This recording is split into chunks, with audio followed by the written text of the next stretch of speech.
Okay. Well, welcome everybody. I am Cece of Cece's Pack here in Las Vegas, Nevada. Um, I'm excited for our next foster boot camp. Give me 1 second here. I have to do one little audio issue.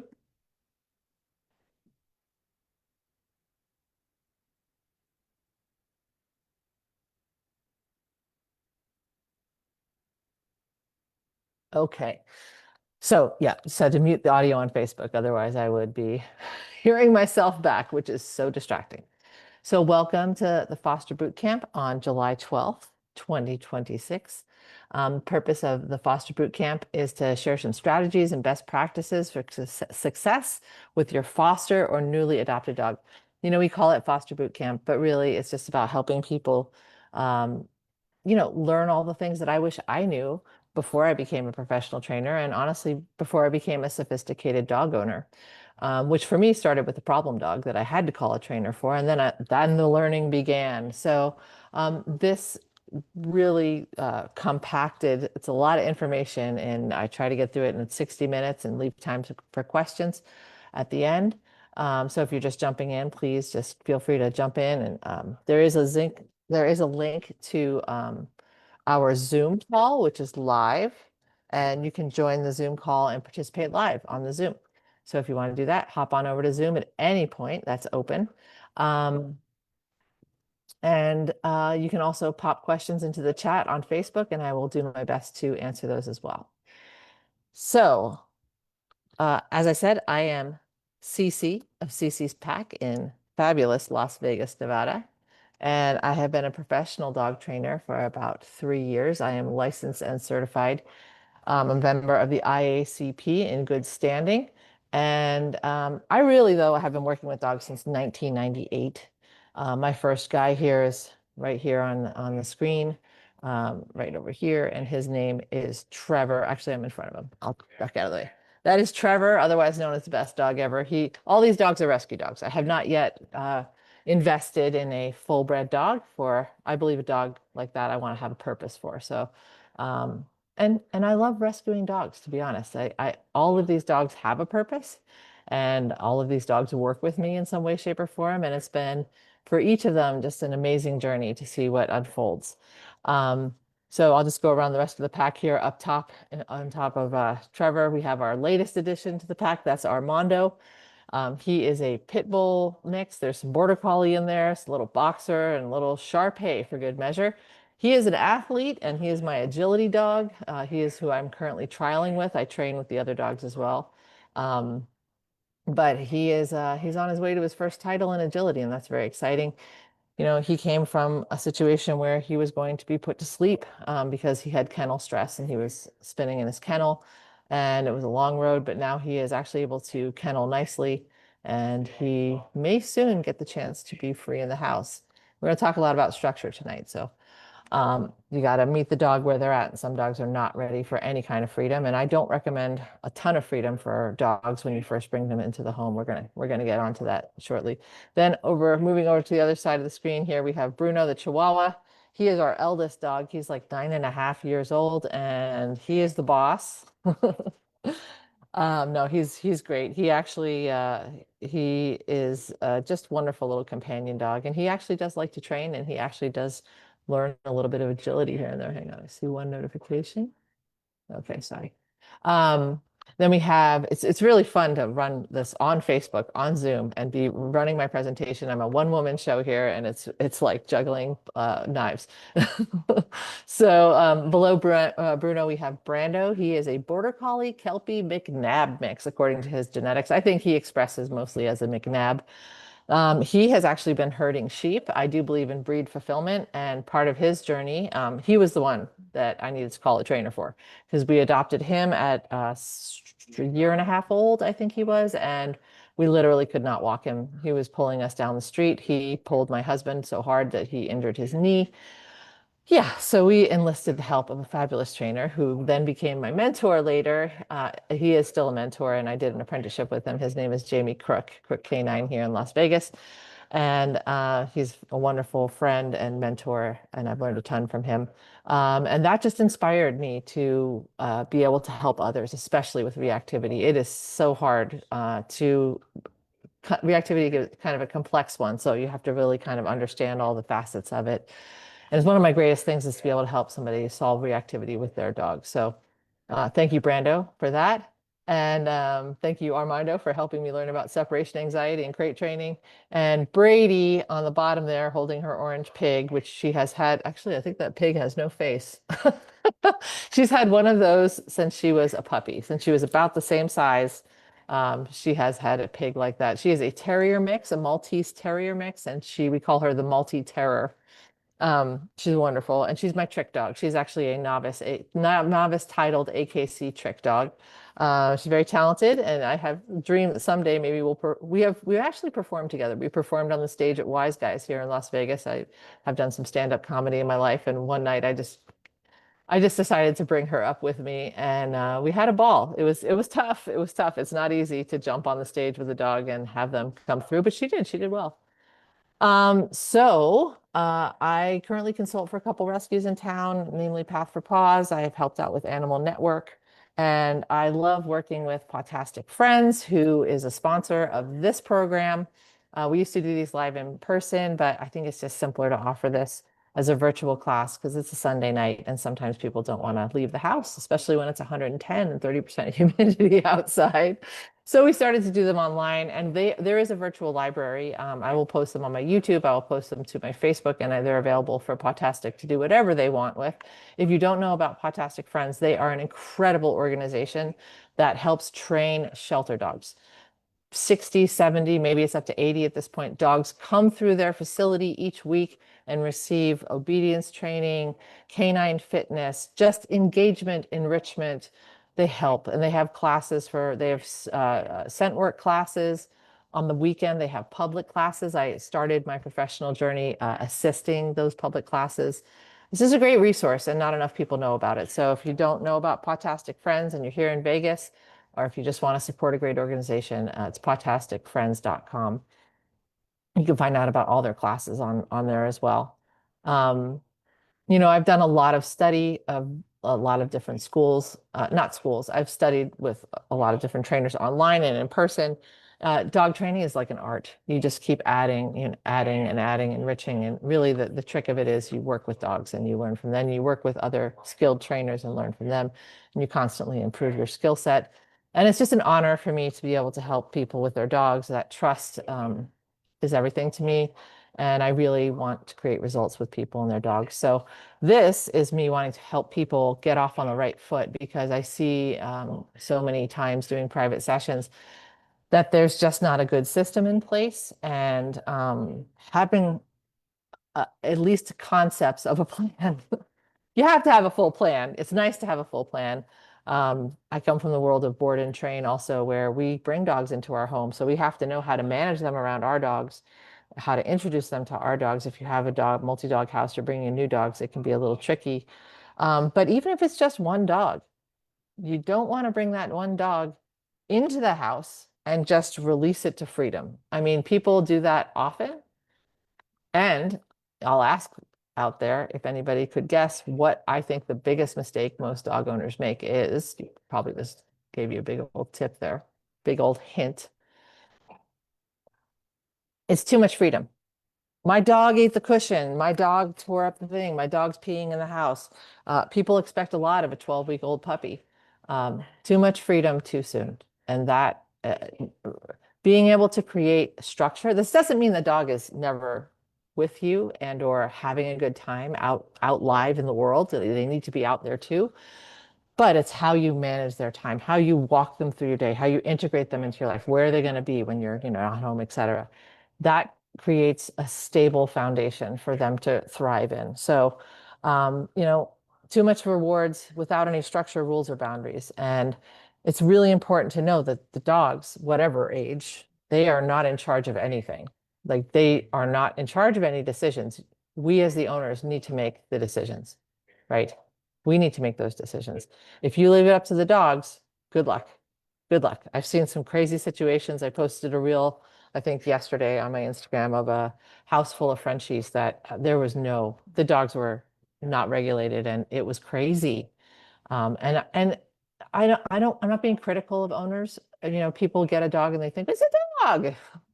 There's an art to this stuff. And once you kind of peel back the veil and see it, it makes so much sense. So dogs really do thrive on routine and structure. That doesn't mean harshness. It means they get good guidance and they don't have to make many decisions about anything.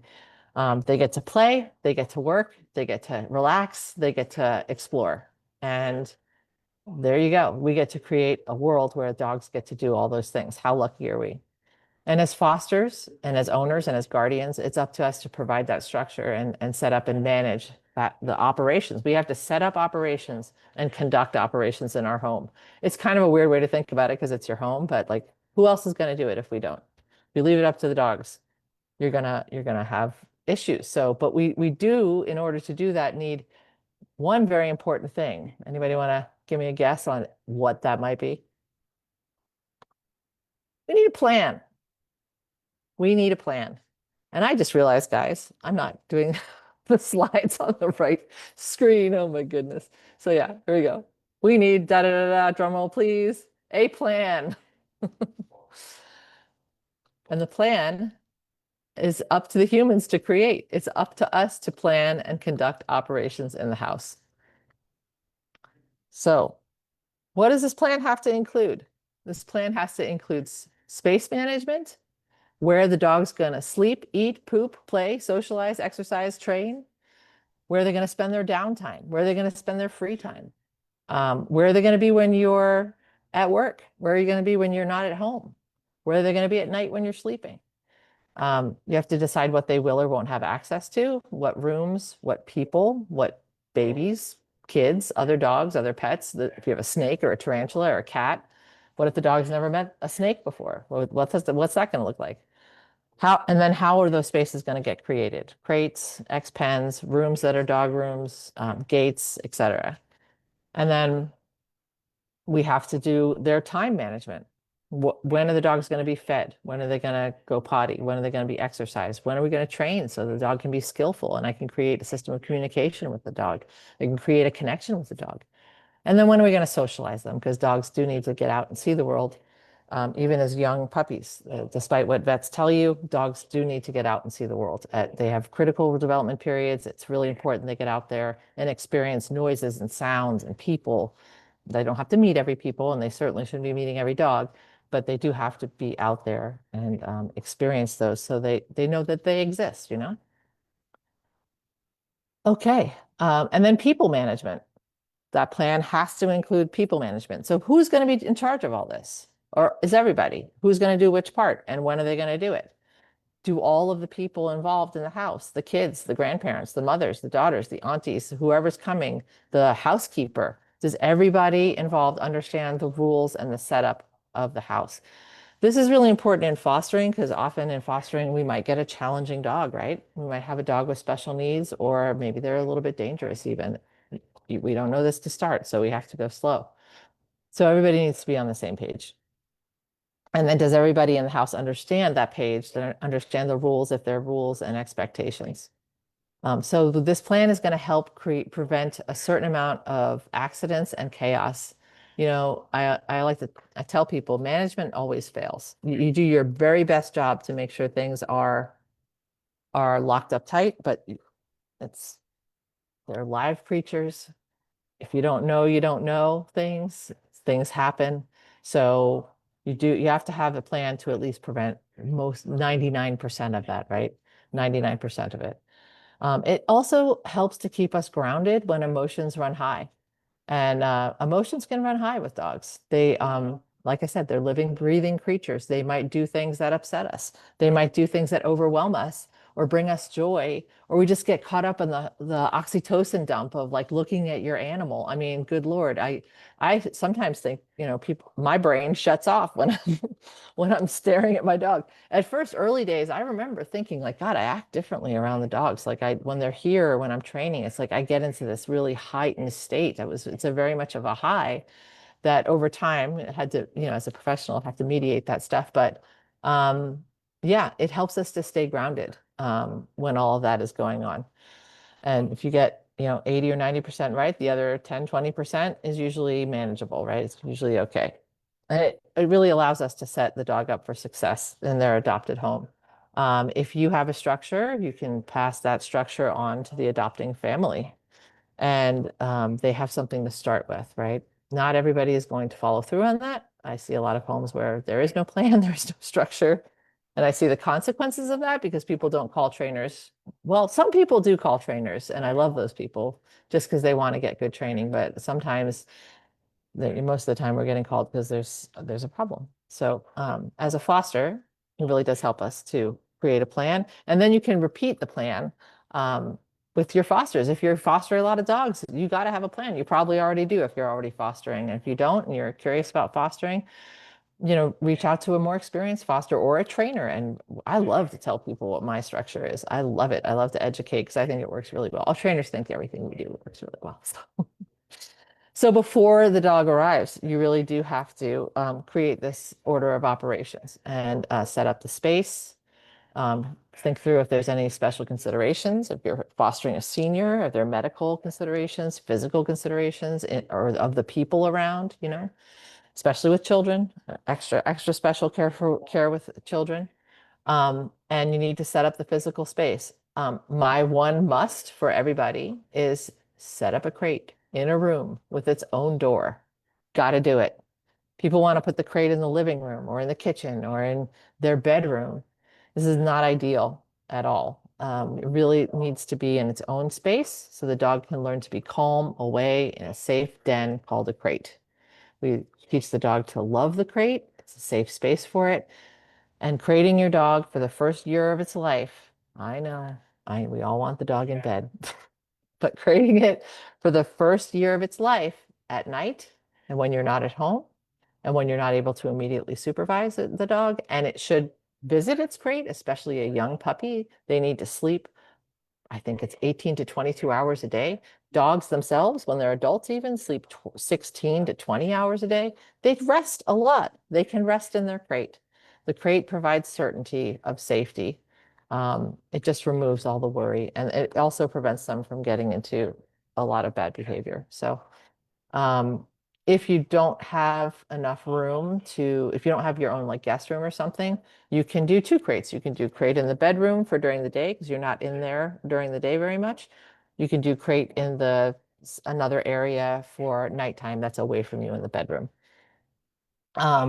And then you just rotate them back and forth. I mean, I have crates literally all over my house. So dogs are just learning, like sometimes I'm here, sometimes I'm here, sometimes I'm here, sometimes I'm here. And they just learn, oh, I'm just here. I'm in a crate.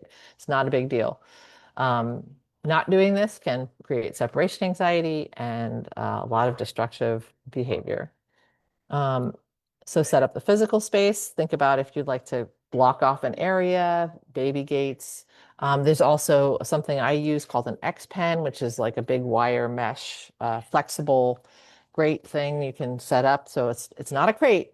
It's an area where the dog can be when you're not able to just immediately supervise them. They can be in the crate. I mean, in the X-Pen. They're out, they're with the people, but they're not free, right? So that's another layer that I use for training is an X-Pen. And then puppy proofing, obviously get things, look through your space, make sure there's nothing dangerous, no things they can chew on, electrical cords, poison, bug poison, anything dangerous, anything that they could consume and swallow and they could have a blockage. Just dog proof, puppy proof your home.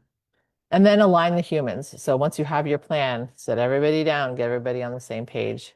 And they really need to support the best interest of the foster, since we're talking about foster boot camp, they need to support that dog's best interest. And make sure the family members, especially kids, again, know how to properly interact with the dog. You might want to tell them too, like if it's a foster and it's gonna move on to a new home, you have to set the kids up because you don't want them to get all attached to the dog and then or other people in the home. They may not be clear, like this is a foster, this is temporary, we're not keeping this dog. They may be thrilled you're not keeping the dog, but make sure everybody's on the same page that this dog is not staying. So any questions so far? Check in the chat on Facebook. I don't see any. All right, we will push on. Um, so what do you think is the most powerful, blocking my pause. What is it you think the most powerful training tool that you can use? If you have an answer, you can go ahead and drop it in the chat or pop on the Zoom. I do this on Zoom as well. So if you want to participate live, like live, come join us on Zoom. No guesses? Okay, well, I will tell you the most powerful training tool that you can use is a leash. It's so simple, people. Put a leash on your dog. Put a leash on your dog in the house. A lot of people don't do this. A lot of people don't do this. It's the most common mistake I see, aside from not grading, is no leash, no drop line in the house. These are slip leads. It's I like to use these for walking because I can do loose leash walking, and it also gives the dog directional pressure. I don't leave a dog with a slip lead unattended because it does loosen and tighten, and if it gets stuck on something, they can choke themselves. So what I do is I get a flat collar and I clip a leash, a little thin leash, like cat leash, even if it's a small dog. And it's about 6 feet. I cut the handle off. They can drag that around. If I need to tell that dog something or stop it from doing something or get it out from under a table, it's very simple to pick up that leash and give them some information. And I'm able to talk to them without using my hands. That avoids so many problems. Like, you know, a dog backed into a corner is most likely to bite. So if your dog is scared, if you're fostering a little scared dog, we have a little foster right now who is terrified of everything, or was. We're cool, but he's still nervous about my husband, and it helps us to be able to just gently kind of guide him. Hey, it's okay. Or you can, I call it being a foot ninja. If you need to stop the dog, you put your foot down on that leash and whoop, he stops.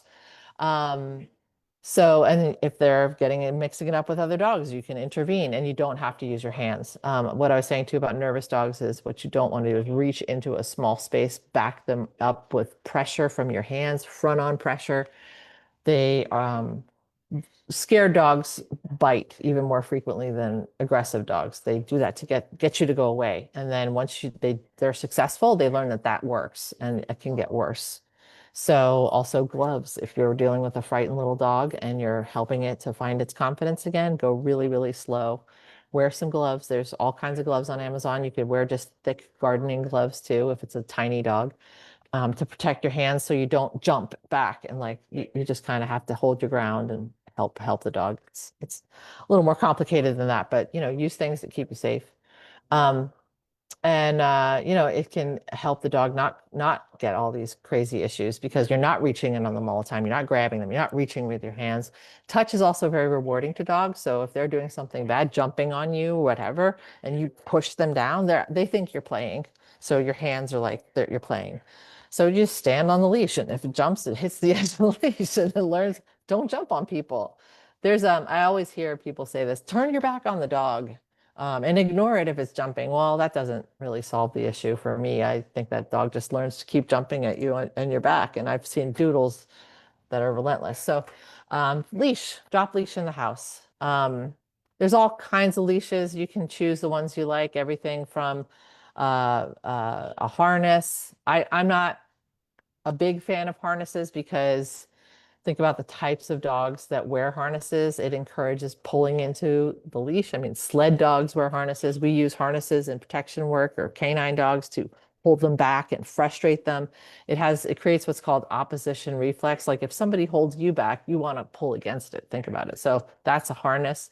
I like to have either a flat collar, a martingale, which kind of tightens and loosens, slip lead, if you know properly how to use it. And some people like the gentle leader over the nose. Again, I think that's awkward you kind of need to know what you're doing with that one too. So some kind of leash that gives them some direction on their neck and their head direction so that they can follow you. And then you can start to work on your loose leash walking, which is very important, or yielding to leash pressure. That's always the first thing. The dog doesn't just go, oh, you have to teach a dog how to walk on a leash. You give it gentle guidance, it comes towards the leash pressure, and you say yes, and you reward. That's how we do it. So I think for me, the absolute best way to get to know a dog is go on a walk. It's also the absolute best way to introduce new dogs to each other. They're out, they're in nature, they're exploring. Don't worry about it looking good right now. It's dog is brand new to you, but on that walk, they're going to start to think, oh, this person's, if they, you can get them to check in with you a little bit, you've just taken them on a really great experience. That dog maybe has been in a shelter and boarding, or, it just needs to get out and be a dog. So I like to use a long line if there's not a lot of, people and other dogs and it's safe to let that dog run a little bit on a long line, man. Just get and if it's just fresh out of a shelter or boarding, don't expect too much. You might just stand there, it might just stand there and freeze, but like you're giving it the opportunity and you're just going on a walk to get to know each other. There's not a lot of pressure in that. So take that dog to a park or somewhere, an open space where they can kind of just shake it off and get back, start to reset their biorhythms. Um, cool thing I learned recently is that 20 minutes at dawn and dusk, this is not every dog, but a baseline of 20 minutes moving at a dog speed, like a trot, not human speed, but a dog speed. Long lines help with this too. They can kind of move a little, they can move away from us, they can move a little quicker. 20 minutes at dawn and dusk really help with the biorhythms of an animal. So keep that in mind when you're planning exercise for your dogs. Don't try and exert a lot of control right now. You're not just sit, heel, fluffy. I mean, you're not going to get that. You're not even there yet. You're just getting to know each other. So go slow. Slow is fast when it comes to dogs, as a wise friend once told me. So yeah, use a long line. You can use a flexi lead in a safe place again without too many people or distractions and let them explore. And stay safe. Take enough space. You don't know this dog yet. It doesn't know you very well yet. Keep it short, keep it sweet, and let them kind of level set. Also avoid on-leash meetings with other dogs at first if you don't know the dog very well. So, homecoming with a new foster dog. Um, Keep it calm, man. Keep it calm. I mean, you can have your little walks together, but like really just give that dog a couple days to just chill. Even if you have other dogs in the house, don't ask it for too much. Don't expect too much. Just let that dog come into the house, get to smell the smells, show it its place, show it where it's going to potty. Then maybe put it up in crate for a little while and just let it. You might find some dogs that sleep for 12 hours after the shelter, especially if they've been in a shelter. I remember Armando, I hadn't taken him into my home yet, but I did get him a sniff spot when he was still at the Animal Foundation, which is a crazy shelter. They do the best they can with a terrible situation, but very loud, very overwhelming, and he was having kennel stress. And I rented him a sniff spot with a pool because I knew he liked water. And homie did not even, he didn't he didn't look at the pool. He sniffed around the backyard for about 20 minutes. And then he found a spot in the house under a pool table and he slept like snoring. He snored for the rest of the time. And I just said, you know what? That's what this dog needs. So give the dog what it needs. Maybe it's fine. Maybe it wants to play a little bit and explore, and that's fine too. You got to kind of read the dog in front of you. Go easy on treats. Go easy on the excitement. Don't force anything. Just go slow and let them decompress, and let them come to you. Sometimes the dog will hide out in its crate and not want to come out. Eventually, you're going to have to encourage them to come out. You can't let that go on for too long. But let them come. Let them come to you on their terms. So especially multi-dog homes, go really slow. And like I said, let the dog decompress. Your senior dogs, your resident dogs, they're still the stars of the show here. They need to get their attention. Don't interrupt their days too much. They still need your time and attention. Make sure they get it. For me, walks are always the best way for dogs to experience each other. I load everybody up in the car. We use crates in the car so they're not up on top of each other. Um, Crates are a great thing in the car too. Very safe. Much safer than just out. I mean, you should at minimum have them on a harness with a seat restraint, right? So they're not flying projectiles if, God forbid, somebody hits you or you hit somebody. If you're unconscious, no one's looking for your dog. So make sure they're on a seat restraint at a minimum. So we load everybody up in the car. My dogs go out for their usual at the park, run around. I get them kind of worn out a little bit. Now I put them up in the car, take the new dog out. We have a little walk together. And then one at a time, I bring out a dog, and Brando always is the first one because he's awesome. Excuse me. So he comes out, he meets the dog, and we put him back up, and then take the next dog out, and then by the end of it, they all met each other. We get back to the house and I can kind of go slowly and load them into the garage, and there's never an issue. They've all met each other already. We kind of mingle in the garage for a second. I know my dogs really well too, and they're a very balanced pack. So, if your dogs are crazy, do it differently. You have to deal with what you're working with already. But yeah, out on walks is a best place for them to meet.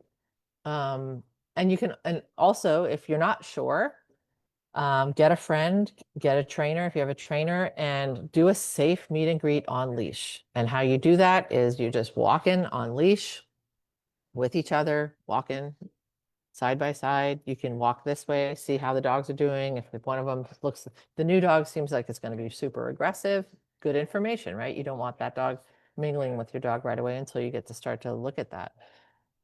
If everything's cool and they're not really messing with each other, you can do a circle walk where you walk in a big circle and just circle around each other. And then you can go in a straight line and one dog in front, one dog in back, and you bring the rear dog in, sniff, sniff, sniff, it peels off. Flip around the other way, bring the rear dog in, sniff, sniff, sniff, it peels off. And they've met. The important thing with that scenario is the dog in front. You have to have that dog on a short but not tense leash so it can't turn around and go nose to nose. Nose to nose in the dog world is very confrontational.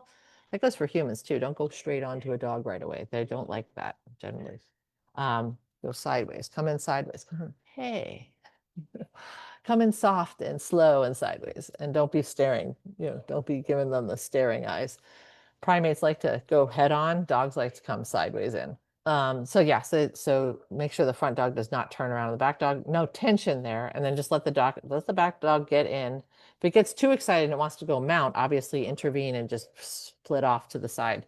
But just walk that back dog up, sniff, sniff, sniff. It peels off, and sniff, sniff, sniff, peels off, and they've met. That removes a lot of the frustration of I want to meet that dog, especially on leash. It's leashes can build a lot of frustration. So and you can use a muzzle if you need to. If you're not sure, Armando, I didn't know very well at first. I mean, I knew him, I trusted him to the extent I trusted him, but I didn't know like how he completely was with it. I hadn't seen him really with other dogs. So the first time he met my dogs, he was wearing a muzzle. He was muzzle trained, and he was wearing a muzzle. And by the way, muzzle training is a great gift you can give a foster dog. You can give your dogs too. Muzzle training is an essential. I train all my dogs to wear a muzzle so that if they ever have to wear one, it's not some horrible, horrible experience. They've already had some experience in the muzzle. Yeah, don't rush it. You just don't have to rush it at all. The dog can decompress. You can do this slowly over time. So you can also keep them separate with management, but like I said, management usually fails, so you can't fully rely on that forever. Feed them separately at first. I feed the new dog in their crate. My dogs have their places they eat. So new dog is always eating in their crate at first. This also helps with crate training if you need to do that. And avoid fatal funnels. What is a fatal funnel? That is like if I'm petting dogs and they all come in, I am now a fatal funnel because here they are. And if they're competing for my attention, there's going to be a fight in my lap. That's a fatal funnel. Small hallways, the area around the coffee table and the couch, that's a fatal funnel. Anywhere where two dogs can get stuck in there and nowhere to go, and then suddenly there's tension, beware of the fatal funnels. Just be aware of those in your home. You might want to walk through and look at it before you have the dogs come in. So always, always, always go for neutrality first if you can. Like not if you can, make sure you do. I'd rather have dogs be calm around each other first. Calm. With the humans too. Just calm. Doesn't need to be super exciting at first. Neutrality is a good way to start. You can like let them drift into each other and see how it goes. People get way too excited for dogs to play with each other, and it can lead to problems. Let them go slow. Let them find each other. Let them experience each other for a little bit. My border collie mix, the brown guy, Brando, and Bruno, the Chihuahua, a 7-pound Chihuahua, they literally play together. Like they chase each other and play bows, and it's hilarious. But that took a year or more. It might have taken 2 years. It took a long time. And they found it on their own. I didn't force them to do that, but they trust each other, so they play. It's really cool. So another thing that you can help with foster dogs is socialization. Okay. This does not mean the dog park, by the way. No. Uh-uh. Eh. I don't recommend dog parks for a host of reasons. I will not give that rant. I'm sure if you want to learn about why I don't like dog parks, visit my Instagram.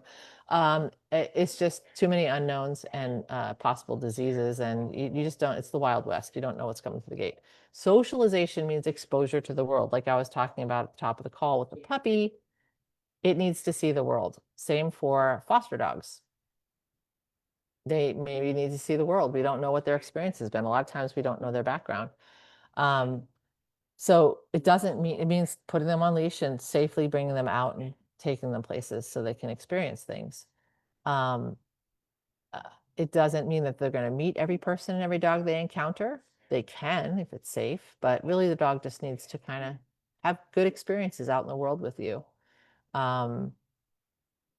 So preventing reactivity, which is something people don't necessarily know about, leashes can cause a lot of reactivity. We can trigger reactivity with tight leashes, right? So this is why longer lines, when they're just having a sniffy walk, when they're having just time to run free safely in an appropriate area on a long line, can help with, preventing reactivity. On a long line, that dog might get out to the end line and like there's a dog over there, far off away, and it's just looking. That's great. And you could mark it, say yes, and they can, be rewarded for like good behavior if they understand markers. That's another whole conversation. That's communication system. I teach all my clients a marker system so that they can have a simple method of communicating with their dog, simple language they understand. So yeah, if they're on a short leash, and oftentimes dogs are on a 6-foot leash, just be aware of tension, backwards tension. If the dog pulls out and is like, barking another dog, just turning around and go another way. Just turn and go the other way. Even if you have to kind of take them with you, turn and go another way. Better than letting that go on or just try fluffy, fluffy, fluffy, trying to pull them back. You're actually creating more frustration. That is how we build threat dogs. That's how we build the drive to go forward and attack is hold the dog back and hold the dog back. So that's where a lot of reactivity can happen too. So be really aware of tension on the leash. That's why I like loose leash walking. Um, and yeah, just bring them out to different parks. You can vary up their schedule. The neighborhood walk is like it's like a 3 on a 10 scale for me. I like to vary it up for the dogs. I like to find little green spaces around near me and take them on a walking path, or maybe I take them to, Home Depot is a great place to have some socialization. Again, being safe, being situationally aware, letting that dog experience things, and you can see where they're at. Just meet them where they're at, and you can give them good experiences. You can do some training if you train obedience with your fosters. That's wonderful to go do stuff like that out at Home Depot or at the mall, at a cafe, at the beach, everywhere. Just think of everywhere. I think we already talked about puppies, but yes, puppies do need to see the world. They have fear periods. They need to be experiencing things continually in their first year. You're going to have to repeat a lot of stuff. They're not going to, you can train puppies, but don't have too much high expectations that they're going to retain. You have to keep repeating, repeating, repeating. You can train puppies. You can train a puppy to sit, but don't do it once and then expect that puppy at 12 months old is going to understand sit. You have to keep it up. And it's really about engagement and teaching them that simple language of markers that I'm talking about. You do that with games, lots of games. When I train puppies, I do lots of engagement games with them. So in a multi-dog home, obviously we want to prevent fights. Much easier to prevent a fight than have to repair damage after. Someone recently said she thought it was like for every bad incident that happened, it was like a 10-day repair period. I think that's sometimes it depends on the gravity of it, right? But there's definitely a setback. And then there can be lingering bad feelings between those two dogs. If they do get into it, I try and safely bring the dogs back into the same area together. They're kind of forgiving, like they kind of let it go. If there's medical attention needed, if it's severe fight, that needs to happen. But I do like to kind of bring the dogs back into the same zone so they're not left with the last memory of that dog was an out and out war. I actually had that happen with a neighbor dog, and still every time my dog sees that dog, they're like, I want to kill you. And because it was such a gnarly experience, unfortunately, my neighbors were like, no, sorry, we don't want to be, and I don't blame them. I get it. It's a difficult thing. But anyway, you can watch for tension between the dogs, microaggressions, watch out for fatal funnels, supervise all interactions at first, avoid sharing food and toys, and realize what resources are so that you can be aware when dogs come into those spaces with resources, toys, space, a leaf on the floor, a bottle cap, something, anything a dog finds valuable is a resource. And we are generally the highest value resource for our dogs, so they can compete over us as well. Watch out for staring, hard stares, microaggressions, little, you know what I mean? There's difference between aggressions and like a correction. Also, like when dogs are mingling or playing, you know, watch a mother dog correct another dog. It gets a little intense for a second, but the other dog usually takes that correction and goes away. But if it escalates, the other dog says, nope, actually, that's where a dog fight can happen. So, you know, you want to supervise all interactions so you can keep everybody safe. You can interrupt if needed. If somebody's being rude, I mean, play is supposed to be happy, loose, and bouncy, even, Kevin. We're playing, we're going back and forth. So you can interrupt if you start to notice one dog is hammering on the other dog. Interrupt, advocate for the dog that's getting hammered on. Don't let that happen. That's not going to create good vibes at all. And so if fight does happen, like I was saying, make sure obviously if there's medical attention needed. Okay, I'll say briefly too about how if a dog is locked on another dog and biting, actively biting, the best thing you can do, have my handy dandy leash here. You could do this with any leash, right? Every leash has a handle, I would think, unless you're doing a tracking thing. Every leash has a handle. Take the other end of the leash through the loop. You can do this around, you can throw it around the dog that's bitten the other dog. Try and have their owner do it, by the way, because you don't want that dog getting mad at you and redirecting. And then put the leash end through the handle, and now you have something that you can take the air away from the biting dog. That is the best way to get the dog to stop biting. Remove their air, they open their mouth. Now you have the dog on a leash and you can move them out of the situation. I see people grabbing collars or poking butts or whatever they're doing.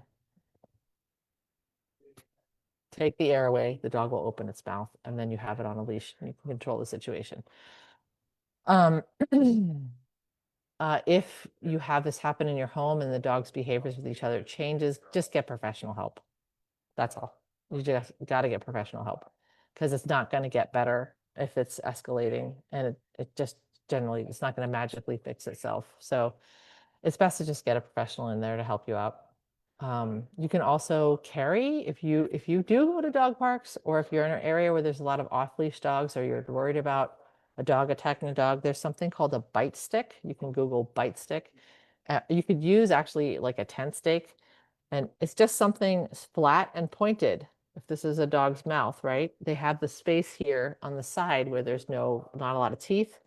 You put the bite stick in and you do that, and it can encourage them to open their mouth, right? Make sure they're on a leash before that happens, but that's how you can kind of open dog's mouth. Sometimes even just touching the tongue, they're like, oh, and they open their mouth.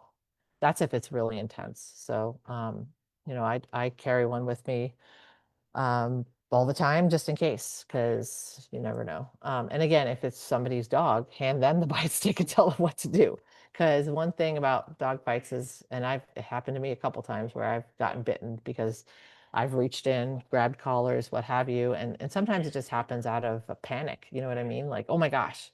That was before I knew better, by the way. I haven't had that happen, knock wood, since. So yeah, you can even carry an extra leash, and you can swing that leash around if a dog's running up on you to prevent it from coming up on you too. Just swing that thing in the air. It'll deter, make loud noises and yell and kick your legs out. And the best thing to do is avoid a fight rather than to have to deal with anything like that. If you have the knowledge and skill and ability, or if you want to take the foster dogs to a class, or your own dog to a class, you can help that dog be more adoptable by teaching them foundational, you know, obedience, how to be calm, boundaries and structure, how to crate, how to stay on a bed, how to be calm away from me.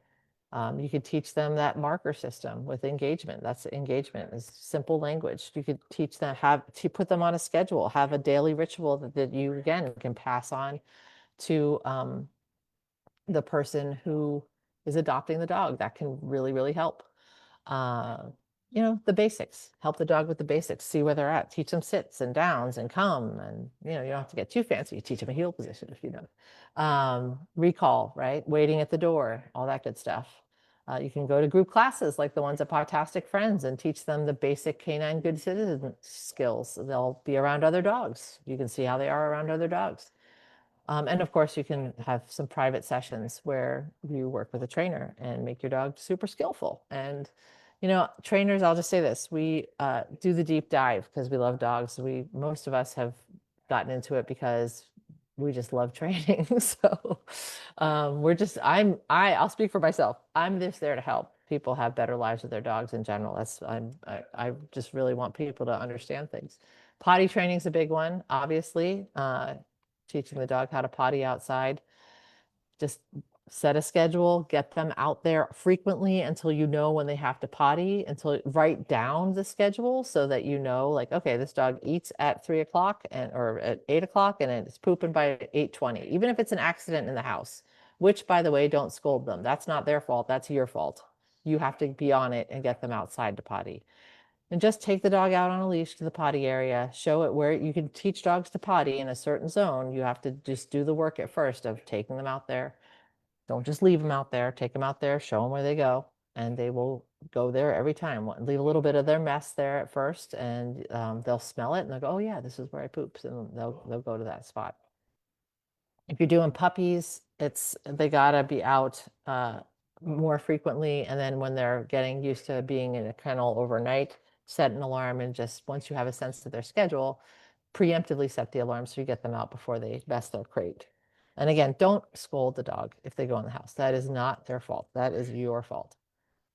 Crate training we talked a lot about, so I'm going to see if I missed anything significant. I mean, the thing I always like to say when people go, but I don't want to put my dog in a crate, is would you leave a toddler at home in your living room? How do you think that's going to go? Yeah, I'm gonna leave it there for tonight. Boundary training, place command, it's a send away to a bed, really helpful for so many things. These are things that you can work on with professional trainers too. And also boundaries, I consider doorways. Don't let them rush out the door. Oh, hey, Adam. Very cool. My friend Emily is in the chat on Facebook. She's offering some good advice about refusing eye contact with potty training. Thank you, Em. So yeah, boundary training, you can do place command and waiting at doorways and thresholds. Don't let them be rude. Have them on leash. This is where the drop line comes in really handy in the house. Don't let them just do parkour down your stairs and jump up on the sofa. They need to earn this stuff. Like they need to earn the sofa, first of all. But don't let them just bolt down the stairs. Don't let them just bolt out the door. You don't want your dog to be bolting out the door, so don't let it. They will pattern. They will do the pattern you set is the pattern you get. They will do what you let them do. So you have to direct that dog. You'll be amazed if you just back up and like do the simple things. You don't have to do the hard things later. You don't have to break them of bad habits because they'd never formed them in the first place. Coming out of the crate is another way, or you can practice sort of self-regulation and loading in and out of the car. Teach you how to get in and out of a car. That's a great skill for a dog to have. Again, let them settle in a bit. Don't start this on day 2. Just let them be, and then you can get to it if you want to. At the end of the day, our priority as fosters and as owners really is to keep them safe, right? Keep them safe and healthy. That's the baseline. And then we get to love them. We get to nurture them. But we also, if they're a foster, especially, we need to keep a healthy distance. I have this picture of this lady with every dog up on their lap. And like, I won't lie, there's moments where this might be me, but this is not day 1. This is earned. And I don't ever have that many dogs on top of me, to be honest. No, especially with a foster, if they bond that tightly with you, it's going to make them less transferable to whoever they go. So keep a healthy distance, Nothing wrong with a foster fail. If that's why you're fostering, is a trial to see if you're going to adopt a dog. That's different. But, you also don't want to foster fail every foster you have, and then you end up with this many dogs in your house. That gets expensive. Um, it's something we don't really talk about that much in fostering, is like that dog's leaving at some point. So, don't get all that caught up. Oh, thank you, Em. Thank you. My friend's just saying thank you. I appreciate you stopping in. I really, truly do. Um, so, dogs, and we release chemicals in each other that make each other feel good. So it's very easy to fall into that love loop. So try to keep a healthy distance, especially with foster dogs. Any other, oh, I'm sorry, I forgot my touching. Because as fosters, we are a bridge from the past of whatever was going on in their life. We help them move on from their past, and we get to assist them moving into their future.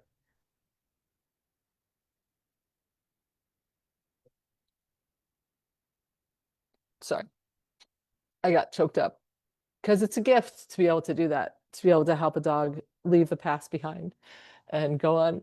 Oh, sheesh, sorry. To go on and have an awesome life with a new home or in your home is just a gift. Um, yeah.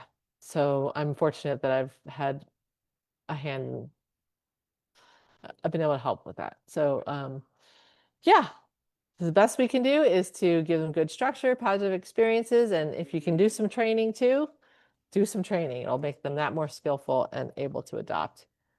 If you're having trouble, please find a skilled trainer and get help ASAP. Make sure you check their experience. Make sure it's somebody who you can learn from. It's important. It's important you find experienced, skilled help, because it can be expensive. And I've had also, I've heard people, oh, we did all this training, it didn't work. Make sure you get training that works. Like I was saying before, we help make it all make sense because we literally are steeped in this stuff. Usually, I mean, we've done hundreds, if not thousands of hours of training, reading, education. People specialize, you know, ask questions of the trainer, ask them about their experience. It's fine to ask them for, proof, see if they have a dog that they've trained that they can show you.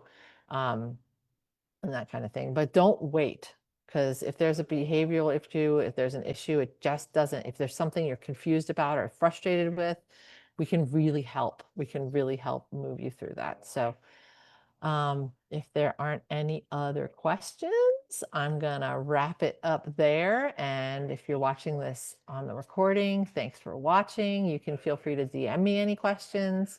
We're gonna have another one of these next month, the second week of August. And I'm gonna tell you what that date is. It is August 9th, same time, 5:30, streaming live on Facebook, also on Zoom, same link. So take care of yourselves, take care of your dogs, and go have some fun. Thank you so much for joining. Have a great night.